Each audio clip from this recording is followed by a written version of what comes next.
नमस्कार, प्रभात खबर के digital platform पर आपका स्वागत है। हेल्थ इज़ वेल्थ के आज के अंक में हम बात करेंगे रूमेटोलॉजी का। रूमेटोलॉजी विभाग है क्या? इसमें कौन-कौन सी बीमारियों का इलाज किया जाता है? आखिर ये हड्डी विभाग और रूमेटोलॉजी विभाग से कैसे अलग है? इन तमाम बिंदुओं पर बातचीत करने के लिए आज हमने आमंत्रित किया है शहर के जाने-माने रूमेटोलॉजिस्ट डॉक्टर विंध्याचल कुमार गुप्ता जी को। स्टूडियो में आपका बहुत-बहुत स्वागत है सर। और थैंक यू बुलाने के लिए। सबसे पहला सवाल ये है कि सर ये रूमेटोलॉजी विभाग है क्या? लोगों को पता नहीं है इसके बारे में। नहीं, आपने सही कहा। इसका कारण बहुत कोई को पता नहीं है कि रूमेटोलॉजी है क्या। अभी भी आप देखेंगे बिहार झारखंड में, आप देखेंगे जो रूमेटोलॉजिस्ट है, मैं अकेला हूँ जो डिग्री ऑनर हूँ। तो ये जानना बहुत जरूरी है रूमेटोलॉजी होता क्या है। ये एक ऐसी ब्रांच है जिसमें हम लोग जोड़ों के में दर्द और जो सूजन होता है उसके बारे में हम लोग इसको डील करते हैं जी। एक और जो सवाल है कि इसमें जैसे आपने बोला कि जोड़ों में दर्द और सूजन होता है, तो ये तो हड्डी की बीमारी है। लोग बोलते हैं कि आखिर में हड्डी और रूमेटोलॉजी में क्या डिफरेंसेज है और क्यों हम रूमेटोलॉजी के पास पहुंचे हड्डी में दर्द और सूजन हो तो? मेरे गुरुजी ने एक सिंपल चीज़ बताया था। एक बेसिक डिफरेंस सबसे बड़ा है, एक फिजिशियन और जो सर्जन में डिफरेंस होता है, वही डिफरेंस एक रूमेटोलॉजिस्ट और एक हड्डी के डॉक्टर में होता है, जिसे आप ऑर्थोपेडिशियन कहते हैं। वो प्योर सर्जन है, हम लोग फिजिशियंस है। तो रूमेटोलॉजी जो ब्रांच है वो दवाओं से देखी जाती है, दवा से खेला जाता है। जो ऑर्थोपेडिशियन है वो ऑपरेशन है मेनली, जैसे ट्रोमा हुआ, चोट लगा, रिप्लेसमेंट करना है, वो उनका इंग्रेडिएंट हुआ। हमारा क्या, जोड़ों में दर्द और सूजन किसी भी कारण से अगर जोड़ों में दर्द और सूजन हो जाए, वो एक गठिया का निशानी होता है, उसको गठिया रोग के डॉक्टर देखते हैं, जिसे हम रूमेटोलॉजिस्ट भी कहते हैं जी। सर, गठिया की बात करें तो गठिया अब लोगों को समझ में आ जाता है। रूमेटोलॉजी और गठिया जहाँ नाम सुनता है तो लोगों को समझ में आता है कि ओह, ये भी एक कोई विभाग है। जी। तो उसमें गठिया की बीमारी की पहचान हम कैसे करें? उसके प्राइमरी लक्षण माने कौन कौन से हैं सर? हाँ, सबसे प्राइमरी लक्षण है कि हम लोग ज़्यादातर ये गठिया औरतों में होता है जो यंग होती हैं। देखिएगा सुबह सुबह उठने पे ना उनके हाथों में दर्द और अकड़न होता है, बोलते कि मुट्ठी नहीं बंध पा रहे, क्या हो गया, दर्द रहता है सुबह सुबह और थोड़ा आधा एक घंटा के बाद फ्री हो जाता है हाथ, लेकिन ये टेंडेंसी बढ़ जाती है और कभी कभी सीवियर होती है तो सूजन भी करती है। तो ये कॉमन लक्षण है, लेकिन इसके साथ साथ आपके माथे से लेके पैर तक ये किसी को भी इन्वॉल्व कर सकती है। आपके बालों को झड़ना, मुंह में छाले करना, लाल लाल छाइये आना, बुखार आना, बुखार 6 महीने 1 साल से बुखार आ रहा है, यंग लड़की को लगता है मलेरिया टाइफाइड नहीं, वो लूपस हो सकता है, एक तरह का गठिया है, ये समझना। पैरों में अल्सर हो जाना, ये सब गठिया के लक्षण है जी जी। अच्छा, तो गठिया अगर होता है, गठिया में हमने ये भी देखा है कि लोगों के पैरों में दर्द के बाद वो टेढ़ापन आ जाता है। तो ये कब होता है और कब जो है ऐसी नौबत नहीं आए कि डॉक्टर के पास पहुंच जाए? जी। जैसे ये लक्षण जिसको भी आता है तो सबसे, आप देखिए बीमारी है, ये कहा जाता है एक बार शरीर में आ जाती है तो ये क्यूरेबल नहीं होती, सब कुछ जानता है। तो हमारा मकसद क्या होना चाहिए कि जैसे ही लक्षण का पता चले एक गठिया रोग के पास जाए। मिनिमम मेडिसिन से हम उसको रोकथाम कर सकते हैं कि टेढ़ापन ना है। टेढ़ापन उन्हीं को आता है जो बहुत दिनों से बीमारी रहती है, हमारे पास आ नहीं पाते, जिनका लक्षण मतलब पकड़ने में दिक्कत होती है, अच्छा इलाज नहीं हो पाता, हमारे आते आते 5-10 साल बीत जाते हैं, फिर दवाइयाँ उनमें काम नहीं करती है। अच्छा, इसीलिए एक कोई गोल्डन आवर होता है क्या कि एक कोई समय होता है कि आपके पास पहुंच जाए वो? ऐसा कोई टाइम? नहीं, हम लोग विंडो ऑफ अपॉर्चुनिटी कहते हैं। इस पर जैसे ही लक्षण का पता चले, जितना जल्दी आए, कोई ड्यूरेशन, ये 3 महीना 6 महीना 1 साल, जितना जल्दी आएगा, जितना अच्छा इलाज होगा, उतना रोकथाम हम लोग कर सकते हैं और डिफॉर्मिटी को एकदम प्रिवेंट कर सकते हैं। 2000 के पहले हमारे पास मेडिसिन बहुत नहीं थी, आज बहुत मेडिसिन है।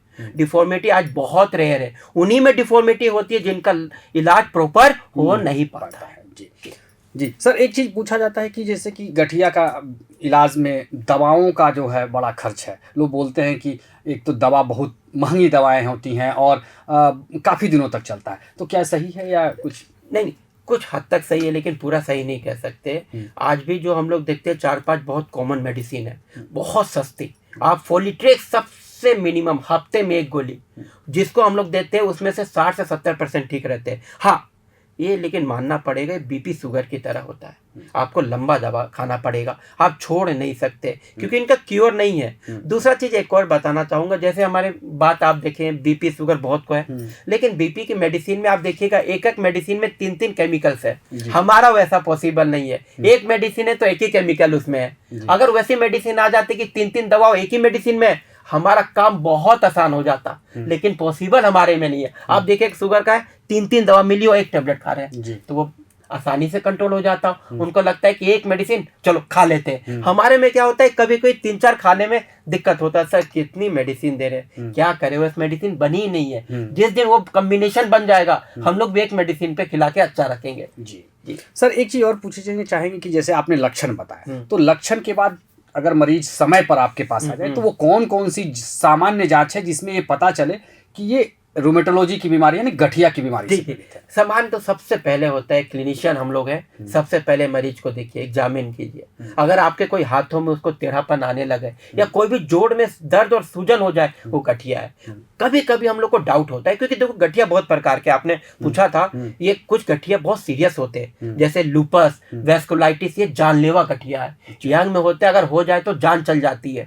कुछ गठिया जैसे रूमेटॉइड आर्थराइटिस, इससे जान नहीं जाती बहुत की, लेकिन ये सबसे कॉमन गठिया। एक गठिया हो गया एज वाला, आफ्टर 40-45, जिनको ग्रीसिंग की प्रॉब्लम होती है, उससे जान नहीं जाता, लेकिन दवा उतनी अच्छी काम नहीं करती है। तो ये जानना बहुत जरूरी है कि गठिया किस टाइप का, इसीलिए ब्लड टेस्ट का सहारा लेना चाहिए। नॉर्मली हम लोग रूटीन सीबीसी, ईएसआर, सीआरपी और कुछ गठिया के स्पेसिफिक टेस्ट है, जैसे रूमेटॉइड फैक्टर कहते हैं, एंटी-सीसीपी और एएनए, ये 3 बेसिक टेस्ट है। इसमें हम लोग 80% पेशेंट को हम लोग डायग्नोस कर देते हैं। बहुत रेयर होता है कि इनके बाद कोई जांचों की जरूरत पड़ती है। जी जी, तो ये महंगी जांच है या नहीं, ये महंगे नहीं। आप अगर देखेंगे रूटीन का मिनिमम आपको 2 से 3 हजार रुपया। अच्छा। और ये बार बार नहीं होता है, बहुत सारे डॉक्टर बार बार कराते हैं देखने के लिए कि कितना आ रहा है फैक्टर ना, ये एक बार होता है। बीमारी का पता चल गया, आपको मॉनिटर नहीं करना है शुगर आज कितना, वैसा नहीं होता। आर फैक्टर आपका पॉजिटिव आ गया, अब इसको करने का जरूरत नहीं है, क्योंकि दवाओं खाने से सबको लगता है कि लीवर किडनी हमारा खराब होता है, धारणा है। तो हम लोग भी हर 3 महीने पे उनका हीमोग्लोबिन, लीवर, किडनी का टेस्ट करा के देखते हैं कि इन दवाओं से इनको कोई खराबी तो नहीं हो रही। बस 3 बेसिक टेस्ट, और ये तीनों टेस्ट आप देखिएगा 1000 रुपए में, 4 या 3 महीने 1000 रुपया, कोई ज्यादा महंगा नहीं है। सर एक और बात करेंगे कि जैसा आपने बताया कि लोगों को बड़ा, तो इससे क्या गठिया के चलते विकलांगता भी आ जाता है, और विकलांगता को कम कर सकते हैं क्या हम लोग अगर सही समय पर इलाज हो जाए तो? हाँ, विकलांगता आता है कभी कभी। गठिया ना घुटने और अगर हिप में पकड़ ले तो आदमी विकलांग हो जाता है, क्योंकि जिस समय पे हमें इलाज करना चाहिए नहीं होने से जो ग्रीसिंग होता है जॉइंट स्पेस, वो खत्म होने लगता है और एक बार सड़ जाता है। और जब एक बार सड़ जाता है तो आदमी पेन से विकलांग हो जाता है, लंगड़ाने लगता है। तो उसमें एक ही जरूरत पड़ती है रिप्लेसमेंट का, जिसे हम लोग ऑर्थोपेडिशियन के पास रेफर कर देते हैं। इसीलिए हम लोग चाहते हैं कि ऐसे पेशेंट जो परसिस्टेंट, जिनको नी में या हिप में प्रॉब्लम होता है, उनको एग्रेसिव इलाज करना चाहिए, क्योंकि एक हद तक दवा उसमें काम करती है। जैसे कहा जाता है, जैसे हमारे बाल अगर काले से सफेद हो जाए तो फिर काले नहीं हो सकते, वैसे ही अगर गैपिंग आ जाए तो फिर वो जाता नहीं। इसीलिए हम एग्रेसिव रहते हैं। इसीलिए हम जितने को भी गठिया होता है, जहाँ हिप या नी में, हम लोग हमेशा वार्निंग देते हैं कि इसको बचाना और अच्छे से, क्योंकि अगर इधर टेढ़ापन आ जाए तो अपनी गाड़ी चला लीजिएगा, इससे गाड़ी नहीं चलेगी बिना ऑपरेशन के। इसलिए हम लोग उसमें बहुत एग्रेसिव रहते हैं। जी।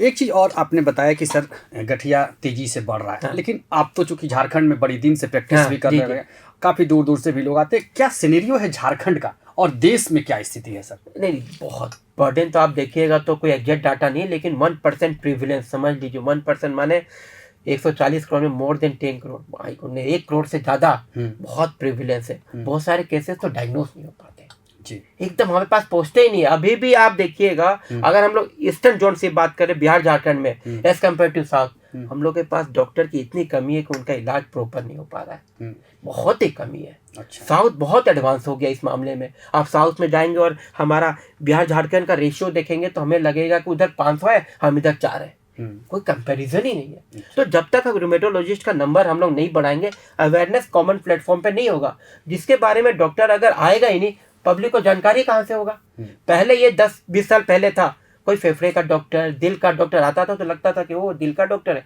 आज कॉमन हो गया, सब कुछ जानता है दिमाग का डॉक्टर कौन है, आंख का डॉक्टर कौन है, दिल का डॉक्टर कौन है, किडनी का डॉक्टर कौन है। लेकिन अभी भी रूमेटोलॉजिस्ट क्या है, मोर देन 95 को नहीं पता, आउट ऑफ 100 95%। तो सर एक चीज और आपसे जानना ये चाहेंगे कि आखिर में इतने डॉक्टर निकल क्यों नहीं पा रहे हैं? हाँ, वजह क्या है? हाँ, अभी भी सीट बहुत लिमिटेड है। जब बाकी चीज़ों से कंपेयर करेंगे रूमेटोलॉजी में सीट बहुत कम है। दूसरा चीज़, जब हम लोग एमबीबीएस और एमडी करते हैं तो ये बहुत अवेयरनेस की कमी है कि रूमेटोलॉजी भी ऐसी ब्रांच आदमी लेना चाहिए। जब मैं ही ऑल इंडिया टॉप किया तो मैं नेफ्रोलॉजिस्ट बनना चाहता था, लेकिन मुझे किसी सीनियर एडवाइस किया कि आप रूमेटोलॉजिस्ट बनो, क्योंकि झारखंड में एक भी नहीं है अच्छे से। अच्छा, तब मैंने चेंज करके रूमेटोलॉजिस्ट, उस समय भी आप ही से इंटरव्यू हुआ था, मैं आपने लिया था, मेरा वो पेपर कटिंग भी है, मैंने नेफ्रोलॉजिस्ट लिखा था। फिर सी ने बोला कि रूमेटोलॉजी किया। आज मुझे बहुत अच्छा लगता है कि मैं वहां से दिल्ली से लर्न करके यहाँ पे आके इतना ये कर पा रहा हूँ, तो बहुत खुशी लगती है कि चलो झारखंड के लिए कुछ कर पा रहे हैं हम लोग। जी।